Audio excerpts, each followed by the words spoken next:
لا الہ الا اللہ لا الہ۔ السلام علیکم ورحمۃ اللہ۔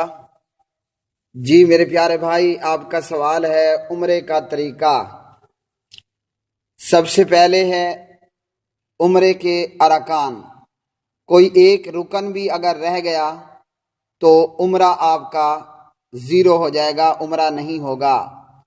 پہلا رکن عمرے کا میقات پر نیت کرنا، لبیک اللہم بعمرۃ، یا اس طرح کہہ دیں اللہم لبیک عمرۃ۔ تو سب سے پہلے میقات پر نیت کرنا اللہم لبیک عمرۃ، یہ پہلا رکن ہے۔ اسی طرح دوسرا رکن عمرے کا بیت اللہ کا طواف کرنا۔ طواف بیت اللہ میں دایاں کندھا ننگا رکھنا ہے۔ پہلے 3 چکروں میں مرد حضرات نے تھوڑا تیز چلنا ہے اور عورتیں آہستہ۔ طواف بیت اللہ کے بعد تیسرا رکن ہے عمرے کا صفا مروہ کی سعی۔ اسی طرح عمرے کے 2 واجبات ہیں۔ نمبر 1 میقات پر سے احرام باندھنا، اور نمبر 2 عمرہ مکمل کر لینے کے بعد طواف اور صفا مروہ کی سعی مکمل کر لینے کے بعد سر منڈوانا۔ اگر کوئی واجب چھوٹ گیا ہے تو واجب کے چھوٹنے پر فدیہ دینا ہے 1 بکرا فقراء حرم میں۔ میقات پر نیت کرتے ہوئے احرام باندھ کر تلبیہ پڑھنا ہے، لبیک اللہم لبیک لبیک لا شریک لک لبیک ان الحمد والنعمت لک والملک لا شریک لک۔ جن لوگوں کا مکان یا رہائش گاہ میقات کے اندر ہو تو وہ لوگ اپنے مسکن سے ہی، اپنی رہائش گاہ سے ہی احرام باندھیں گے۔ اسی طرح جو لوگ حرم میں ہوں اور عمرہ کرنا چاہتے ہوں تو ان کے لیے ضروری ہے کہ وہ حرم سے باہر جا کر احرام باندھیں اور نیت کریں، جیسے تنعیم، مسجد عائشہ، جیرانہ وغیرہ۔ اگر کوئی شخص ایک عمرہ کرنے کے بعد دوسری مرتبہ بھی عمرہ کرنا چاہے گا تو وہ جیرانہ، تنعیم وغیرہ پر جائے گا۔ حاجی اور احرام والے کے لیے مستحبات: احرام سے پہلے بال وغیرہ کٹوانا، حجامت کروا لینا، بغل زیر ناف بال وغیرہ کاٹ لینا، احرام پہننے سے پہلے ناخن وغیرہ کاٹ لینا، مونچھیں کترا لینا، غسل کر لینا، خوشبو لگا لینا، یہ مستحب ہے۔ عورت کے لیے وہ اپنے اسی عام لباس میں ہی حالت احرام میں ہوگی، اور مرد کے لیے 2 سفید چادریں۔ میقات پر احرام باندھ کر 2 رکعت نماز پڑھنا یہ مستحب ہے، فرض یا واجب نہیں۔ اسی طرح ممنوعات احرام، احرام کی پابندیاں جن کو ضروری ہے کہ ان کا خیال رکھا جائے۔ کسی ایک بھی چیز کے کر لینے پر دم دینا واجب ہوگا۔ حالت احرام میں درج ذیل اشیاء سے بچنا ضروری ہے: خوشبو لگانا، بال کٹوانا، ناخن تراشنا، سلا ہوا لباس پہننا۔ مرد کسی قسم کا کوئی سلا ہوا لباس نہیں پہنے گا۔ اسی طرح خاتون بھی چہرے پر سلا ہوا نقاب نہیں کرے گی۔ ہاں، پردہ اس نے کرنا ہے جب کوئی غیر محرم سامنے آئے تو اپنی چادر دوپٹہ اپنے چہرے پر لٹکا لے، لیکن سلا ہوا نقاب عورت نہیں پہنے گی۔ حالت احرام میں بیہودہ گفتگو اور لڑائی جھگڑا نہیں کرنا۔ اسی طرح دھکم پیل نہیں کرنی، کسی کو کوئی تکلیف نہیں دینی، اور مرد نے اپنا سر ننگا رکھنا ہے، سر پر ٹوپی پگڑی کچھ بھی نہیں لگانا۔ اسی طرح خاتون نے دستانے بھی استعمال نہیں کرنے۔ حالت احرام میں خاوند بیوی نے ازدواجی تعلقات بھی قائم نہیں کرنے، خشکی کے جانور کا شکار بھی نہیں کرنا اور شکار میں معاونت بھی نہیں کرنی۔ میقات سے ہی لبیک اللہم لبیک تلبیہ پڑھنا شروع کرنا ہے، خواتین انتہائی آہستہ آواز میں کہ غیر محرم کو اس کی آواز نہ جائے۔ مسجد حرام میں داخل ہوتے وقت یہ دعا پڑھنی ہے، پہلے اپنا دایاں پاؤں مسجد کے اندر رکھنا ہے اور پھر بایاں پاؤں، اور یہ دعا بسم اللہ والصلاۃ والسلام علی رسول اللہ، اعوذ باللہ العظیم وبوجہہ الکریم من الشیطان الرجیم، اللہم افتح لی ابواب رحمتک۔ عمرہ کرنے والا جب بیت اللہ میں آ جائے، اگر نماز کا وقت ہے پہلے وہ نماز پڑھ لے۔ اسی طرح طواف سے پہلے تحیۃ المسجد پڑھنا ثابت نہیں ہے۔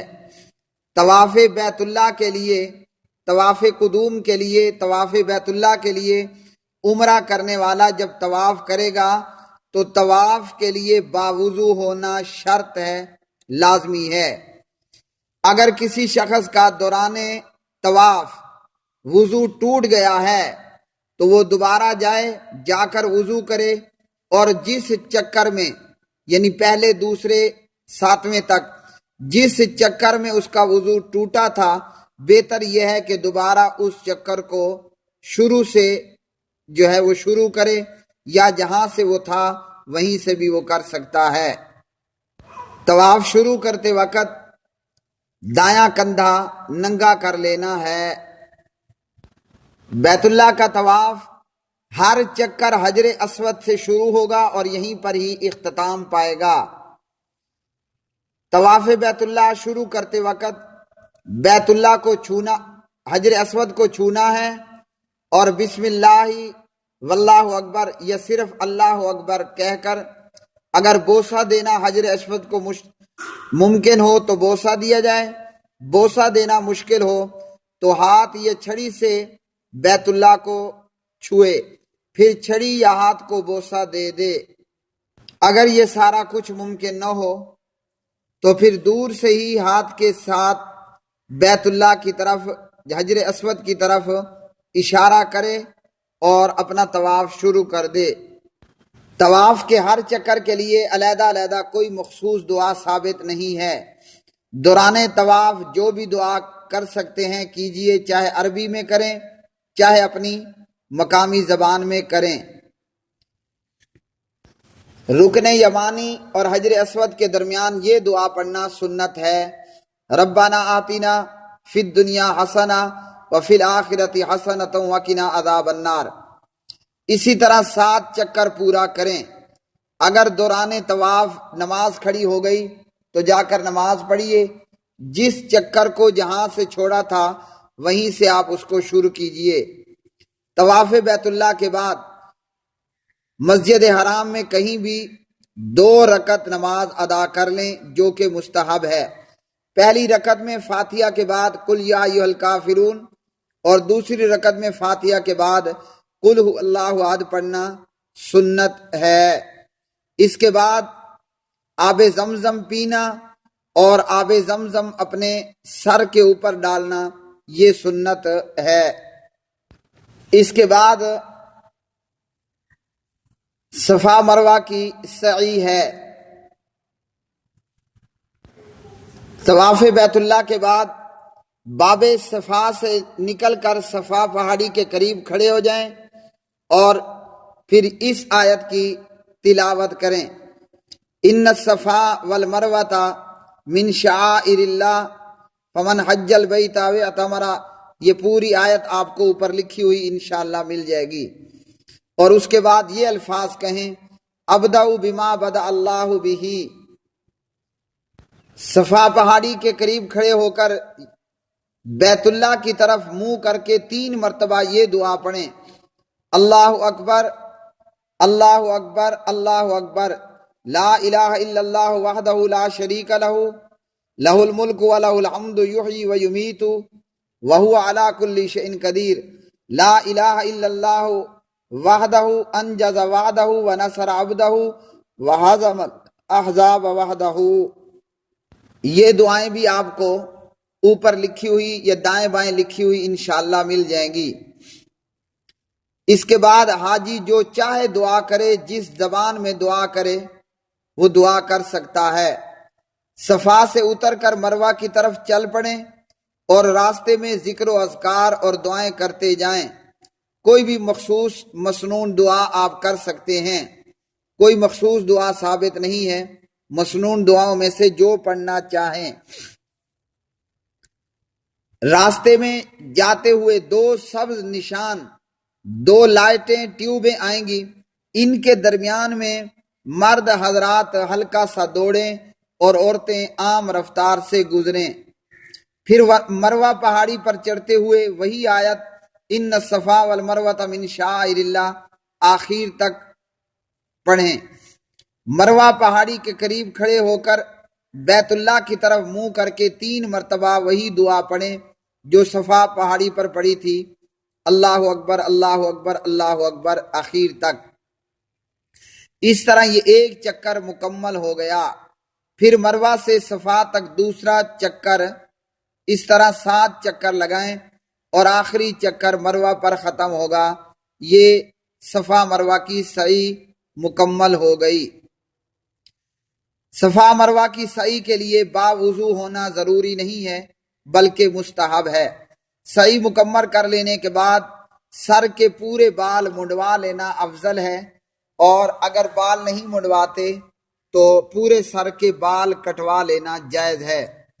عورتیں اپنے سارے بالوں کو جمع کر کے 1 انچ کے برابر تقریباً اپنے بال کاٹ لیں۔ آپ کا عمرہ مکمل ہوا، اور ہمارے لیے بھی دعا کریں کہ اللہ ہمیں بھی